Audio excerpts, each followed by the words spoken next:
자, 오늘 요한복음 15장 말씀을 펼쳐주시기 바랍니다.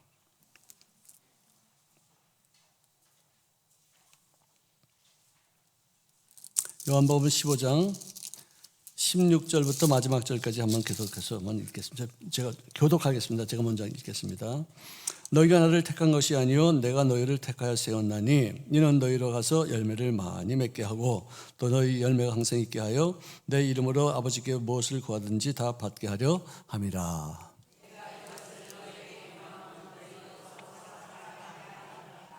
세상이 너희를 미워하면 너희보다 먼저 나를 미워한 줄 알라.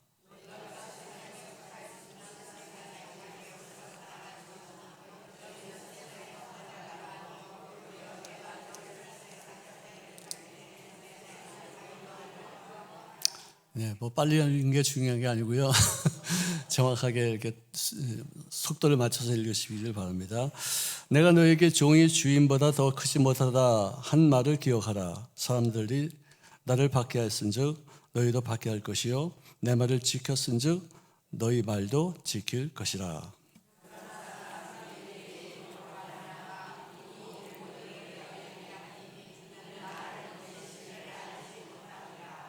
내가 와서 그들에게 말하지 아니하였더라면 죄가 없었으려니와 지금은 그 죄를 핑계할 수 없느니라.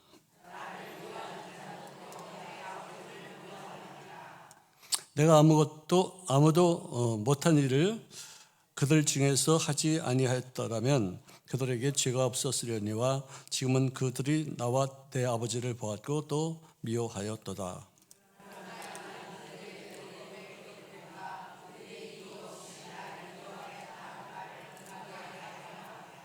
내가 아버지께로부터 너희에게 보낼 보혜사 곧 아버지께로부터 나오시는 진리의 성령이 오실 때. 이 구절은 성경 요한복음 15장 26절의 일부입니다. 참. 전체 구절은 다음과 같습니다. 내가 아버지께로 네, 이 컴퓨터가요, 지가 막 돌아가서 나를 앞지르라고 까불고 있어요. 자, 그가 나를 증언할 것이요. 우리 같이 있습니다. 맨 마지막 절 시작. 너희도 처음부터 나와 함께 있었으므로 증언하느니라.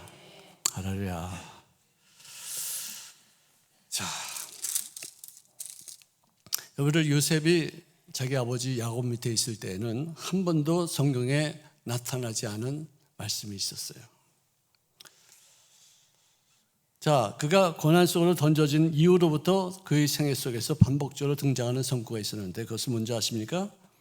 그가 야곱 품에 있을 때는 기록이 전혀 없었어요. 아버지의 그늘에서 벗어나자마자 나타나는 문자가 뭐냐? 하나님께서 요셉과 함께 하심으로 그가 형통한 자가 되어 그의 주인 애굽 사람의 집에 있으니 함께 하심으로 함께 하심으로 함께 하심으로 함께 할렐루야. 하나님이 제일 잘하시는 것이 뭐라고 그랬어요? 아이 참. 하나님이 제일 그분은 아무것도 안 해도 이거는 하고 계셔요. 뭐예요? 하나님이 어떻게 하신다고요? 뭐예요? 네. 그리고 역시 목사님이 좀 잘 들으신 것 같으네요. 하나님이 제일 잘하시는 것은 그분이 아무것도 안 해도 계시는 거예요. 그분이 나와 함께 하시느냐 함께 하지 않느냐 이게 관건이지 그분은 항상 계셔요. 아멘. 그래서 내가 신구약에 함께라는 단어를 한번 찾아봤더니 1360번 정도가 나오는데 여러분들 찾아봤어요? 안 찾아봤어요? 목사하고 성도하고 틀린 게 그거예요. 목사들은 악착같이 찾아가지고 몇 개 나오는 걸 확인하는데 성도님들은 가만히 가지고 멍하니 앞으로는 좀 자주 찾아주셔서 성경 지식도 이렇게 잘 가능하시고 또 그것을 활용하는 그런 우리 식구들이 다 되시기를 바랍니다. 자, 하나님의 아들이 인간의 몸을 입고 탄생하실 때 그 이름을 뭐라고 지으라고 했어요? 임마누엘. 임마누엘 말의 뜻이 뭐예요?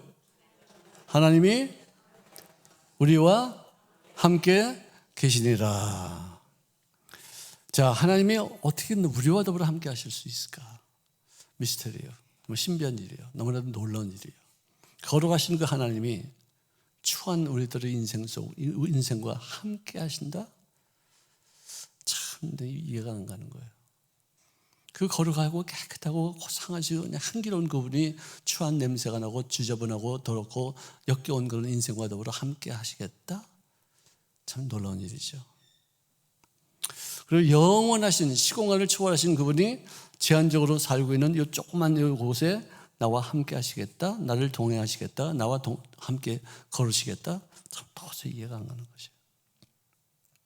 막강한 그 힘을 가지고 계신 전지전능하신 분이 무능하고 연약하고 넘어지기 쉽고 어리석기 그지없는 그런 인생과 함께 하시겠다는 그런 신비로운 약속이 왜 있어야 되느냐. 좀 정말 너무 놀라운 일이죠. 자, 여러분들,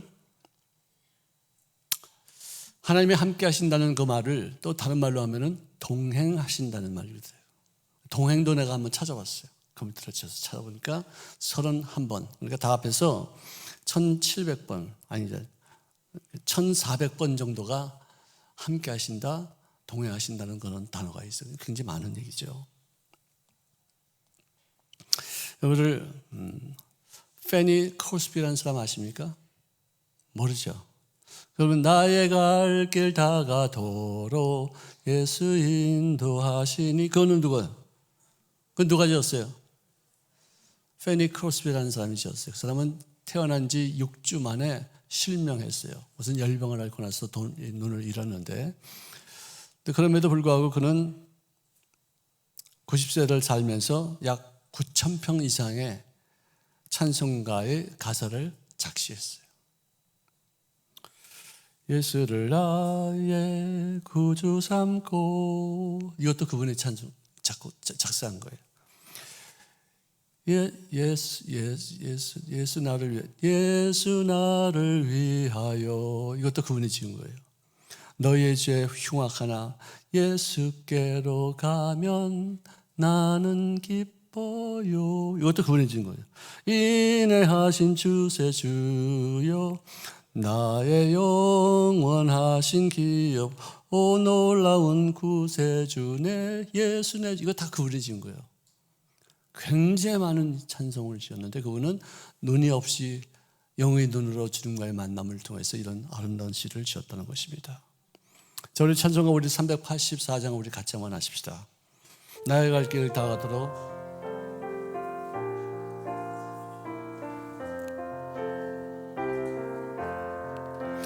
나의 갈 길 다가도록 예수 인도하시니 내 주 안에 있는 긍휼 어찌 의심하리요.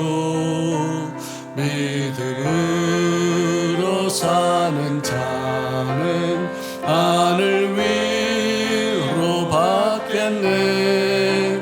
무슨 일을 만나든지 만사 형통하리라. 무슨 일을 만나든지 만사 형통하리라. 나의 갈 길 다가도록 예수 인도하시니 어려운 일 당한 때도 족한 은혜 주시네. 나는 심히 고단하고 영혼 매우 가난하. 나의 앞에 반석에서 샘물하게 하시네.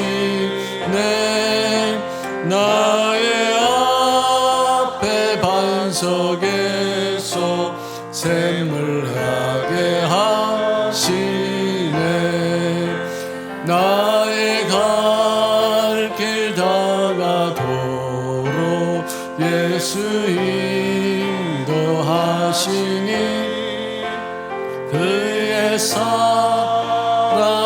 어떻든지 말로 할 수 없도다. 성령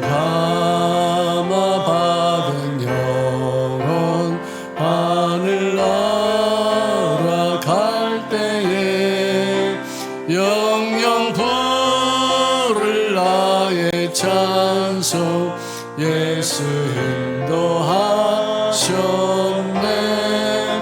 영영 부를 나의 찬송 예수 인도하셨네.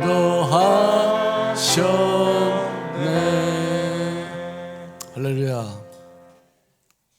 할렐루야. 우리가 보통 때는 하나님이 나와 더불어 함께 하신다는 것을 잘 모를 때가 있는데, 고난 중에 나를 버리신 것 같아도 그때야말로 더 가까이 주님이 나를 가까이 계실 줄로 믿습니다. 고난 중에 하나님이 가까이 하시는 것은 다른 의미가 있는 게 아니에요. 특별을 관리하기 위해서, 특수 교육을 시키기 위해서, 어떤 일들을 감당하시는 어떤 힘을 공급하기 위해서 주님이 고난 중에 나와 함께 하시는 줄로 믿습니다. 하나님의 특별 관리 후에는 반드시 무슨 일을 만나든지 형통하게 되는 은혜를 체험하게 될 줄로 믿습니다. 때로는 실패합니다. 어떨 때는 고난의 역경에 처해 있을 때가 많습니다. 어떨 때는 질병에 걸릴 때도 있어요. 옥에 갇힐 때도 있어요. 비난받을 때도 있고, 어떤 사람은 순교를 감당할 때도 있어요.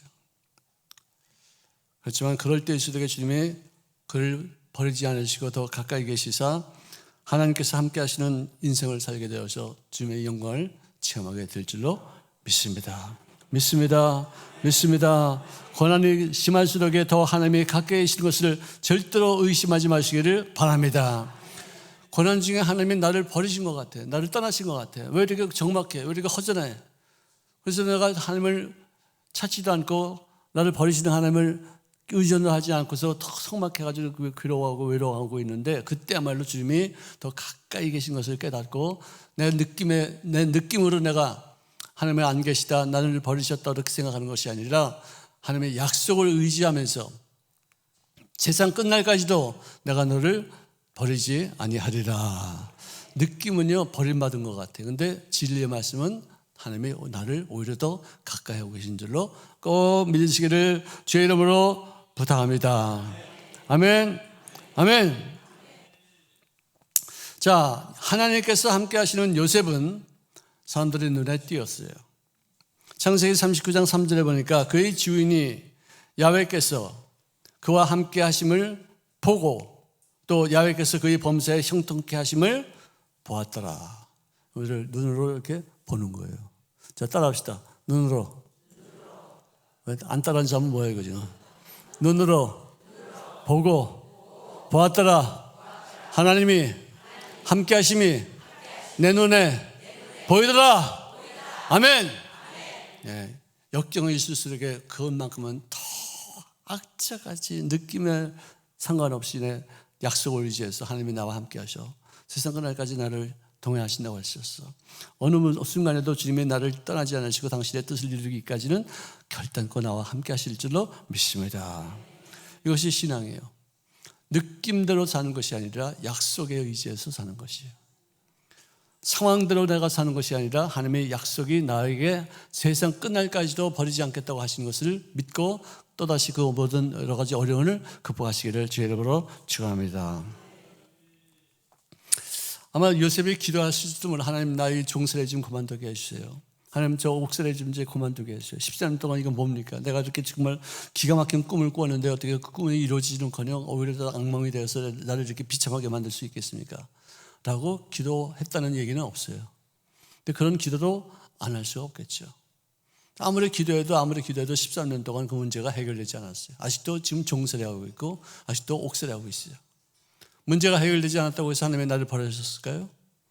조금만 더 기다려라. 조금만 더 있으면 너는 그 문제를 해결하시는 사람이 될 것이다. 이게 문제가 중요한 것이 아니라 너가 무슨 사람이 되느냐, 어떤 모습으로 같이 거쳐가 나가느냐, 이게 중요한 것이죠. 문제 해결되지 않은 거 많이 있죠. 저도 문제 해결되지 않은 거 하나 있어요. 굉장히 힘들어요. 근데 문제가 해결되지 않고 그 문제가 빨리 해결됐으면 참 좋겠는데 문제는 점점 더 심화되고 어떻게 끝날지도 모르고 어떻게 나타날지도 모르는 상황인데도 하나님이 나와 더불어 그 문제 때문에 내가 하나님을 찾게 되어서 주님을 더욱더 신뢰하게 되는 그런 삶을 살게 되었다는 것이죠. 아멘. 아멘. 자, 문제는 그대로 있는데 그 문제를 극복하면서 우리들이 해야 될 일이 뭐냐? 그 문제를 해결하시는 사람이 되어져 가는 것을 주님께서 원하시는 줄로 믿습니다. 요셉은요, 문제 해결이 되지 않았어요. 14년 동안 똑같은 고통과 괴로움을 당했었어요. 근데 자기가 어느 순간에 점점점 성장하고 있는지도 몰랐었어요. 왕이 꿈을 꾸고 나서 그 꿈을 해몽할 사람이 없다는 것을 깨닫고 나서 그가 부르심 받을 때, 이때를 위해서 주님이 나를 13년 동안 연단과 훈련을 시켰구나. 그때서 깨달았어요. 그래서 하는 말이, 왕께서 나에게 당신의 꿈을 말씀하시면은 그 꿈을 해몽하는 것이 누가 해몽하는 거예요? 하나님이 하시는 것이다. 이 교회의 주인이 누구예요? 네, 여러분들 금방 나오네요. 어떤 사람은 이 교회 주인은 성도입니다. 이 교회 주인은 목사입니다. 그런데 여러분들은 이 교회 주인 누구예요? 하나님이시죠. 내 인생의 주인이 누구예요? 내가 가지고 있는 돈의 그 X가 누굴까요? 말들은 참 잘한다. 그렇습니다. 정말 모든 것이 다 하나님께라고 그렇게 생각하면 되는데, 왕이 묻기를 너는 꿈을 해몽할 수 있는 능력이 있다고 내가 들었다. 내가 꿈을 말하면 너는 그걸 해몽한다는 얘기를 내가 들었는데 어떻게 해야 돼? 꿈을 해몽하는 것이 내가 하는 것이 아닙니다. 하나님께서 왕께 편안한 대답을 해 주실 것이니 꿈을 말씀해 주십시오. 여러분들, 내가 그 꿈을 해몽하는 게 쉬워요? 하나님이 그 꿈을 해몽하는 게 쉬워요? 그죠? 우리 인생도 그래요. 내가 기도 많이 해서 하나님이 내 인생을 주관하고 있다는 느낌을 가지면 일이 쉬워요. 근데 내가 어떤 문제를 해결하겠다, 어떤 문제를 내가 이것을 돌파해야 되겠다 그러면 긴장이 되고 초조하고 불안하고 두려워져요. 왜? 내가 하니까.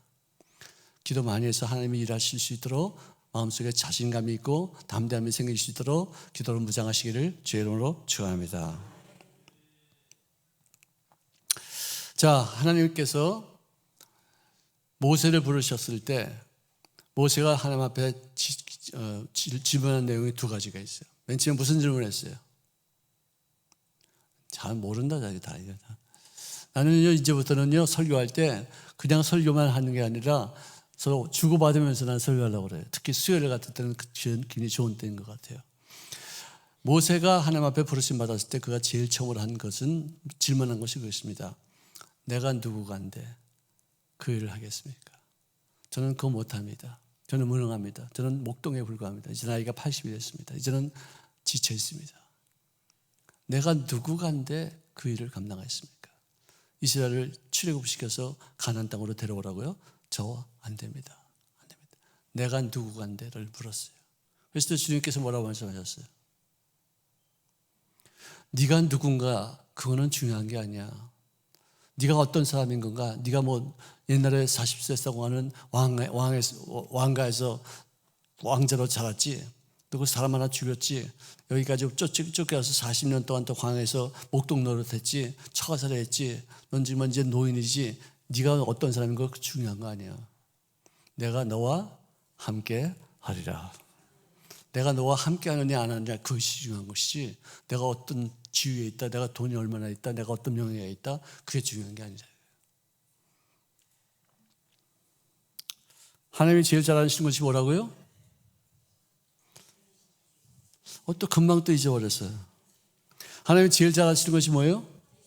계시는 거예요. 근데 그냥 계시는 게 아니라 모세와 함께 계시겠다. 하나님이 지금 여러분들과 더불어 함께 계십니까? 혼자 따로 떨어져 계십니까?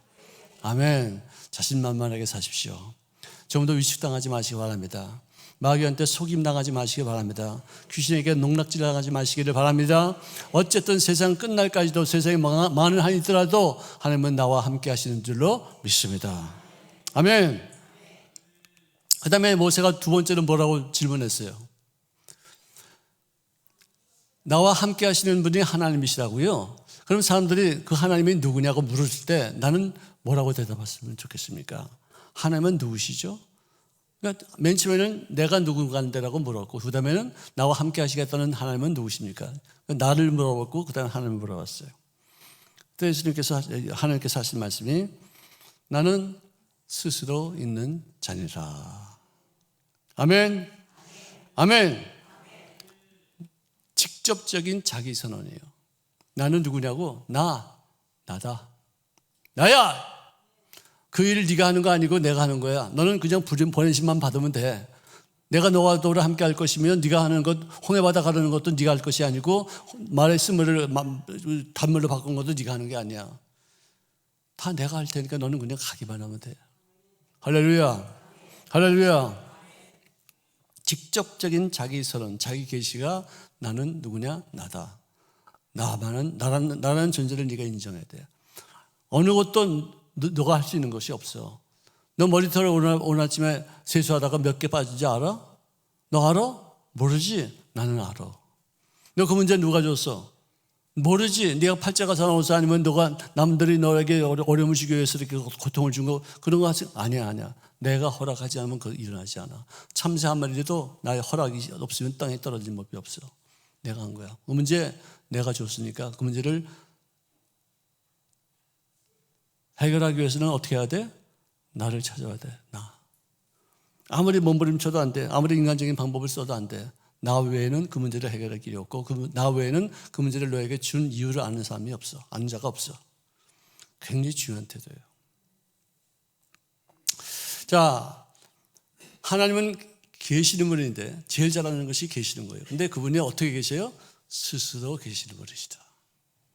누구에서 피조되는 존재도 아니고 어떻게든 우연찮게 생긴 것이 아니라 시공간을 초월해서 엄청나게 큰 오래전의 얘기, 수억만 년 전의 얘기, 그때부터 그분은 거기 계셨어요.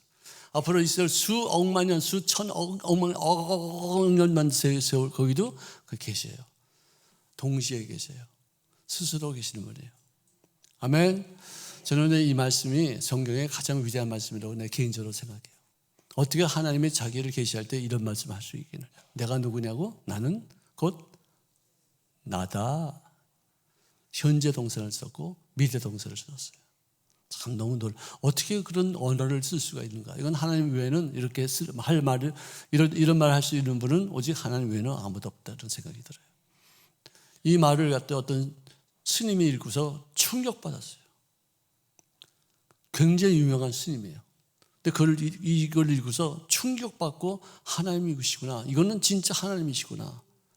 그걸 인식했는데도 불구하고 그는 회심해서 주님을 영접하지 못하고 하다가 그냥 가셨어요. 그러니까 택함 받아서 주님을 믿는다는 것은요, 이건 보통 일이 아니에요. 그렇게 큰 깨우침을 갖는 그런 도승이 이 말씀을 읽고 나서 굉장히 충격을 받았는데도 근데도 하나님 앞에 가지를 못해요. 그러고 살다가 불교에서 입적했어요. 여러분들 이렇게 예수 믿는 것은 보통 일이 아닙니다. 너무나도 놀라운 일인 줄로 믿으시기 바랍니다. 천하보다 귀한 영혼들이 주님 앞에 자기 생명을 값주고 삼으로 말미암아 우리를 구원시켰었으므로 인생을 귀히 여기시고 가치 있게 여기시고 또 여러분들 주변에 있는 사람들도 정말 높이 평가해서 남을 나보다 어떻게 해요? 낮게 여기는 그런 모습으로 대하시기를 주의 이름으로 축원합니다. 아멘. 자, 출애굽기 3장 14절에는 나는 스스로 있는 자다 하면서 당신의 스스로를 자기 계시를 했고, 그 다음에는 요한복음 1장 1절에는 뭐니까 태초의 말씀이 어떻게 해요? 계시느라. 여기도 계시죠. 태초 그 시간 전에 그 공간 전에 계셔요. 하나님이 제일 잘 하시는 것이 계시는 거예요. 근데 이 말씀이 누구와 함께 계셨어요? 하나님과 함께 하셨는데 그 하나님이 누구냐? 또 이분이시라, 말씀이시라. 이거는 우리 머리로는 이해가 안 가는 그런 대목이죠. 이런 말을 기록하는 것도 이런 하나님만이 하시는 그 기록물이지 인간으로서는 이런 어떤 말을 기록할 수가 없죠. 자, 태초의 말씀이 계시니라. 이 말씀이 하나님과 함께 계셨으니 이 말씀은 곧 하나님이시니라. 하나님은 어떤 존재로서 끝나지 않으시고 그 말씀 그 속에 있는 어떤 그런 요소, 어떤 프로그래밍 이런 것이 다 그 속에 들어있기 때문에 이 말씀을 통해서 하늘을 만드시고 땅을 만드시고 우주를 만드시고 모든 것을 박테리아를 만드시고 바이러스도 만드시고 이렇게 그걸 다 그 말씀으로 이렇게 이루어진 거다 이거죠. 꽃도 이렇게 다 말씀으로 이루어진 거예요. 언어로 다 이루어진 거예요. 다 세 번에 보면 그 속에 다 언어가 들어가 있어요. 참 정말 기가 막히죠. 이걸 요즘 와서 이제 컴퓨터가 발명이 되고 나니까 모든 만물이 이렇게 언어로 되어 있구나, 숫자로 되어 있구나 것을 알 수 있었지 그전에는 그걸 생각지 못했어요. 그러니까 태초에 하나님이 말씀으로 계셨다는 말씀으로 계셨다는 그 자체가 이런 말을 기록한 것이 기적이에요. 어떻게 그런 표현을 할 수 있겠느냐. 요즘 와서 컴퓨터 중에서도 양자 컴퓨터가 겨우 생겨가지고 그냥 컴퓨터에 수천만 배의 빠른 속도로 계산을 하고 그러니까 모든 것이 다 프로그램이 언어로 되어 있다는 것을 이제 깨닫게 된 것이. 그거를 제가 다음 주에도 주일 예배를 설교를 좀 준비하다가 이제 생각이 난 건데, 과학적인 진리가 더 큽니까? 계시가 더 큽니까? 여러분, 웃으면은 건강해진다는 게 이제 과학적으로 지금 증명이 됐어요. 근데 성경에는 마음의 기쁨은 너희 뼈를 강하게 만들어서 면역력을 강화시킨다는 말이 기록되어 있어요. 이 말씀은 벌써 수천 년 전에 기록되는 계시의 말씀을 우리에게 보여주는 것이고, 과학자들은 지금 와서 겨우 조금 그 마음의 기쁨이 우리 몸에 어떤 영향을 주는 것인가를 수차례 많이 연습하고 경험하고 또 실험을 해가지고 한 이론을 만들어내는 것이 지금 그것도 아직도 잘 몰라. 왜 기쁨은 왜 우리 몸이 건강해지는지 잘 몰라. 아직도 몰라. 모르는 게 투성이에요. 우리를 허블 망원경이 있죠. 약 한 45년 전에 우주 대기권에 올라가서 지금도 돌면서 천체를 촬영하는데, 그때 그 사진들이 사람들에게 충격을 받으려겠어요. 허블 망원경이 이제 지구 궤도를 돌면서 전 우주를 찍었는데, 지금은 제임스 웹이라는 어떤 스페이스 우주 망원경이 올라가서 그보다도 몇천 배, 몇만 배 밝은 화상으로 우주를 바라보고 있어요. 사진도 기가 막히게 찍었죠. 사람들은 기대했습니다. 이 망원경에 올라가면 더 많은 지식을 얻을 것이다. 훨씬 더 많은 어떤 그 우주의 어떤 생태를 파악하게 될 것이다라고서 기대를 많이 했는데, 그 망원경에 올라가서 사진을 찍다 보니까 더 많은 것을 아는 게 아니라 더 모르는 것이 더 많아졌어요. 놀라지도 않아 진짜. 여러분들, 아는 게 더 많아져야 되는데 그 망원경으로 더 깊이 알다 보니까 모르는 게 더 많아진 것을 깨닫게 됐어요. 인간이 뭘 알아? 과학적인 지식이 뭐가 얼마나 돼요? 과학적인 지식은 진리가 아니에요. 왜? 과학적으로 우리가 증명했다 할지라도 언제 이게 또 다른 이론에 의해서 어떻게 바뀔지 아무도 몰라.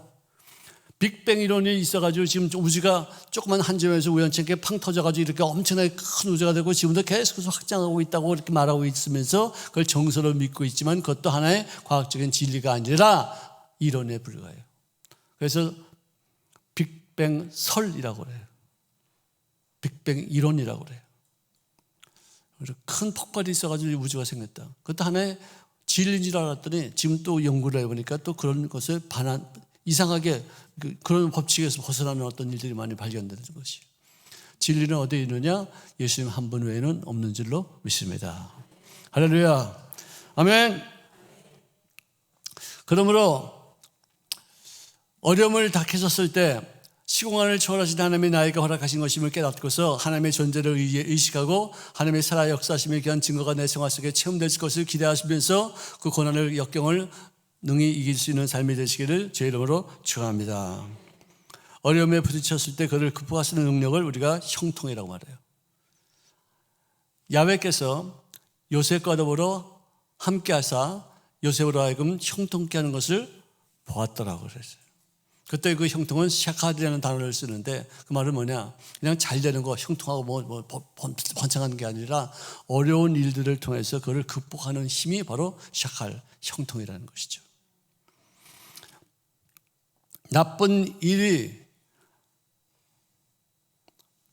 생겼을 때 우리들 좌절하고 있지만 좋은 일이 생겼을 때 우리는 교만하기 쉽습니다. 나쁜 일이 있다고 해서 좌절하지 마시고 좋은 일이 있다고 해서 너무 또 좋아하지 마시기를 바랍니다.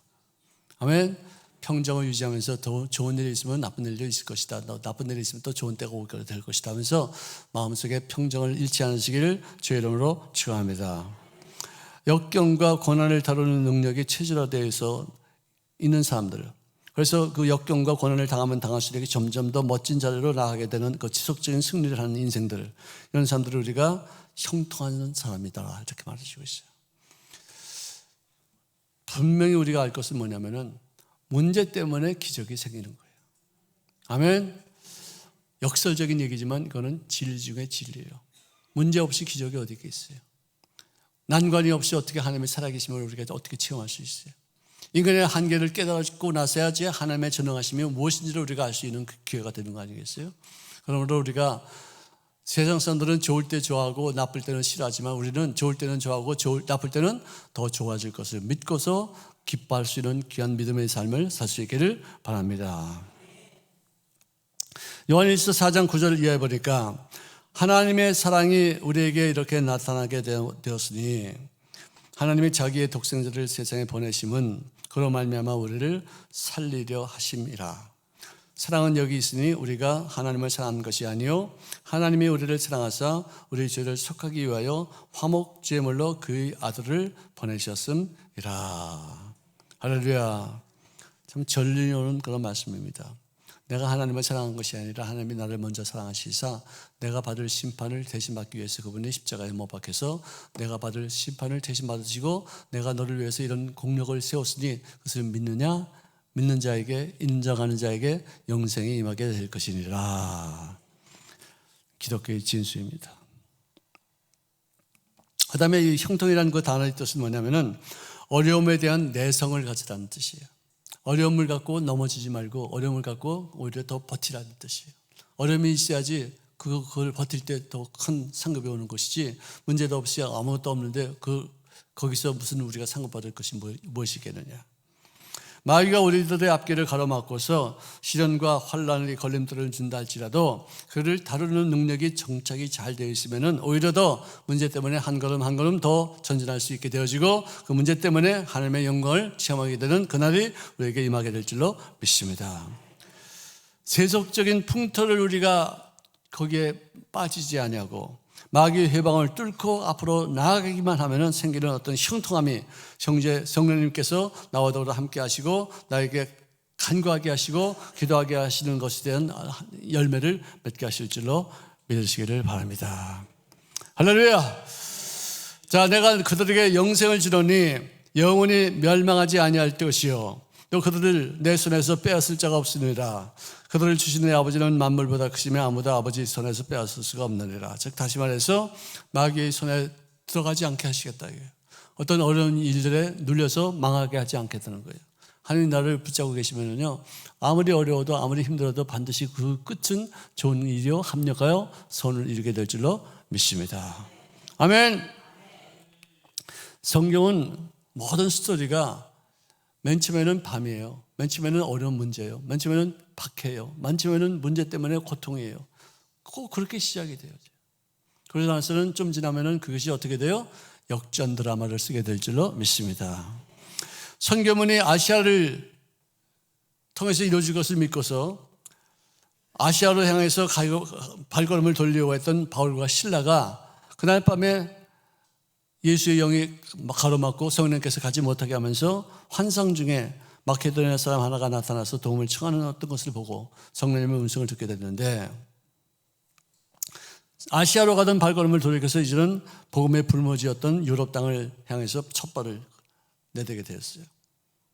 하나님의 명예에 의해서 움직이는 겁니다.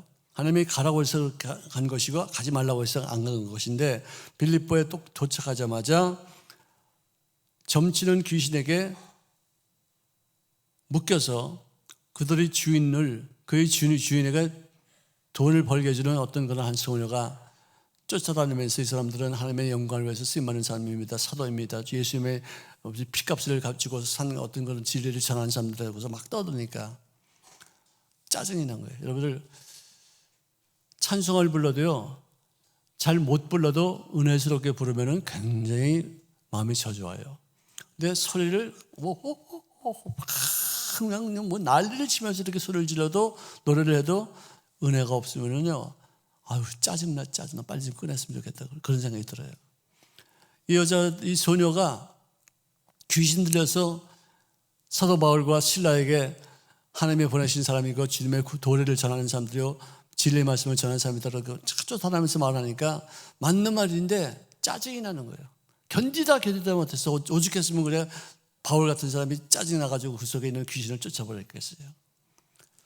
그래가지고는 귀신을 쫓아내니까 그 주인들이 돈을 벌지 못하는 상황이 되었어요. 왜? 점을 못 치니까. 그래가지고 그 사람을 모함해서 우리가 받아들일 수도 없는 그런 진리를 전한다고 해서 그를 착고에 채워서 시큰 두드러 매맞고 그래서 초옥이 됐어요. 아니 주님의 말씀에 따라서 움직였는데 주님이 가라고 그래서 갔는데 여기 와서 그래 그런 귀신 들린 소년을 만나고 그에게 자유를 선포했는데 그것 때문에 내가 매맞아서 초옥대에서 이렇게 착고에 칠 수가 있겠느냐. 이건 도저히 이해가 안 가는 얘기예요. 근데도 사도 바울과 실라는요 무슨 뜻이 있겠지라고 철떡같이 믿었어요.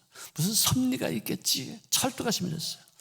하나님이 가라고 해서 난 온 것뿐인데 이런 고난이 역경이 닥치다면 그것도 무슨 하나님의 허락하심의 어떤 섭리가 있겠지. 우선은 그 다음에 무릎 꿇고 주 안에 있는 나에게 찬송 부르고 기도하고 찬송 부르고 기도했더니 그 옥에서 지키는 간수가 그것을 들었고 또 거기서 같이 있었던 그런 죄수들도 같이 들었더라 하고 성경 기록하고 있어요. 자, 그러면서 자꾸 근데 열심히 다녀서 노래하고 찬송하고 기도했더니 갑자기 창고가 툭 풀리더니 옥문이 땅 하고서 열렸어요. 근데 그 바로 직전에 지진이 났어요. 지진이. 그러니까 간수는 얼마나 혼비백산했겠어요. 문이 확 열리면 정신 차리니까 문이 열렸는데 보니까 죄수가 안 보여요. 죄수가 도망가면 그 간수는 어떻게 돼요? 매 시컷맞고서 사형당하는 거예요. 나는 죽었구나 싶어서 매 맞기 싫어가지고 빨리 죽는 게 낫겠다 싶어서 칼을 쫙 뽑아가지고 자기 몸에다가 찌르려고 하는 순간에 사도 바울이 열린 문 사이에서 야, 네 몸에 손대지 마라. 우리가 도망가지 않고 여기 있으니 네 몸을 해치지 말라. 여러분 옥문이 열리고서 도망가지 않은 죄수들은 어디 있어요? 옥문이 열렸는데도 도망가지 않았어요. 좀 놀라운 일이죠. 그만큼 신뢰심이 있었고 그만큼 하나님에 대한 어떤 섭리를 믿고 있었기 때문에 그런 인간적인 방법을 쓰지 않았다는 것이에요. 그래서는 관수행위가 무릎을 탁 꿇고서는 선생들이여 어떻게 해야지만 우리가 구원받을 수 있겠습니까? 주 예수를 믿어라. 그리하면은 너와 너희 집안이 구원을 받으리라. 이 말씀을 그 가정에게 전해서 그 가정 전체가 다 구원받게 하기 위해서 사도 바울과 실라가 그렇게 많은 고초를 겪게 된 거예요. 벌써 이렇게 일어나고 있잖아요. 또 그 말씀이 성경에 기록됐기 때문에 나 같은 사람도 그 말씀을 성경 구절에 어느 교회 거기에 딱 써 있어요. 주 예수를 믿어라. 그러면 너희 집안이 너희 구원을 받으리라. 딱 그걸 내가 딱 보는 순간에 얼어붙었어요. 우리 집안이 구원받겠구나. 우리 아버지 저렇게 지금 예수 안 믿겠다고 날뛰는데 예수 안 믿겠다고 나는 머리 빡빡하고 절로 간다 이 자식들아 그러던 분인데 우리 아버지도 예수 믿겠구나 하는 그런 문구가 내 마음에 확 부딪히는 거예요. 눈물이 쫙 쏟아지는 길거리에서 내가 그랬었어요. 그랬더니 그 약속이 이루어진 바 되어서 우리 아버지도 구원받고 천국 가셨어요. 아멘. 여러분들 그런 어떤 일들이 성경에 기록되게 하기 위해서 사도 바울과 실라가 그런 고초를 겪었어요. 헛된 어떤 고초가 없다는 것이에요. 결국은 우리 예수 믿는 사람들에게는 어떤 일도 합력하여 손을 이루고 어떤 일도 섭리와 뜻이 있으며 그 일을 통해서 하나님의 원하신 바의 뜻을 우리들의 생활 속에 열매를 맺게 하실 줄로 믿습니다. 유럽으로 보내신 목적인 교회를 세우는 것이 바로 그 사건을 통해서 이루어지게 되었었어요. 자, 이제 요셉이 왕에게 꿈을 해몽하기를 앞으로 7년 동안의 풍년이 있을 것입니다. 그렇지만 그 7년 지나고 나서 또 다른 7년에는 아주 극심한 흉년이 생길 거니까 풍년이 있을 동안에 낭비하지 말고 곡식을 다 하나씩 다 챙겨서 창고에 다 쌓아두십시오. 쌓아둔 다음에 그 다음에 흉년 때 이 곡식을 사용해서 위기를 넘기시기를 바랍니다. 그런 어떤 조언까지 하게 되었었어요. 여러분들 요셉은요 종살이 하면서 옥살이 하면서 그가 국무총리가 돼야 되겠다고 꿈을 가진 적은 없을 거예요. 그럴 수도 없었고 노력하지도 않았어요. 나는 국무총리가 돼야 돼. 나는 이 나라에서 훌륭한 사람이 될 거야. 그런 목적을 갖지 않냐고 단순하게 그는 하나님이 나와 함께 하실 수 있는 어떤 상황을 내가 만들어야 되겠다. 하나님이 나를 떠나지 않으시고 나를 보호하시고 나를 축복하시고 나를 복되게 하시고 나를 사용하시기 위해서 내가 쓰임받는 사람이 되어야 되겠다는 그 일념 하나밖에 없었어요. 뭐가 되겠다, 얼마나 내가 유명해지겠다, 돈 많이 벌겠다가 아니에요. 하나님이 나를 떠나지 않는 그런 삶, 그런 영성을 갖고 있어야 되겠다. 그게 뭐가 그렇게 하려면 어떻게 해야 될까요? 하나님이 나를 떠나지 않는 삶을 살기 위해서 어떻게 하면 될까요? 예? 기도 외에는 이런 유가 나가지 않는다니까요. 내가 뭘로 내가 하나님과 더불어 동행할 수 있겠어요? 기도로, 항상 주님과 교제함으로, 그분의 마음이 어떤 것인지, 그분의 계획이 어떤 것인지, 내가 가가는 그 고초가 어떤 의미가 있는 것인지를 계속 주님과 교제하는 거예요. 하나님이 나를 떠나지만 않으시면 된다. 내가 어떤 모함을 받고 어떤 역경을 당한다 하더라도 하나님이 내 사정을 알고 계시고 나보다 더 나를 알고 계시기 때문에 그분이 나를 떠나지만 않게 하는 그런 마음가짐을 가져야만 되겠다. 원망하지 않겠다. 불평하지 않겠다. 누구 탓하지 않겠다. 누구 원망하지 않겠다. 내가 하나님과 더불어 함께하는 그런 삶을 살고 있다는 것을 많은 사람들이 알 수 있게 하는 그거 외에는 내가 하지 않겠다. 할렐루야. 우리를 정말 하나님과 더불어 늘 동행하시기를 주의 이름으로 축원합니다. 축원합니다. 자, 결혼식장에서 옛날에 신부가 웃으면 뭐 어떻게 됐어요? 딸 난다고 그랬죠? 왜 그랬을까요, 그거? 왜 그런 말을 했을까요? 여자에게 웃지 못하게 하려고 하기 위해서 아마 그런 얘기를 한 것 같아요. 결혼식장에서 여자가 웃는 것을 그 꼴을 못 보는 거예요. 신부가 돼가지고 시집 가가지고 재밌는 그 삶을 살 거를 보니까 그 꼴을 못 보고서 야!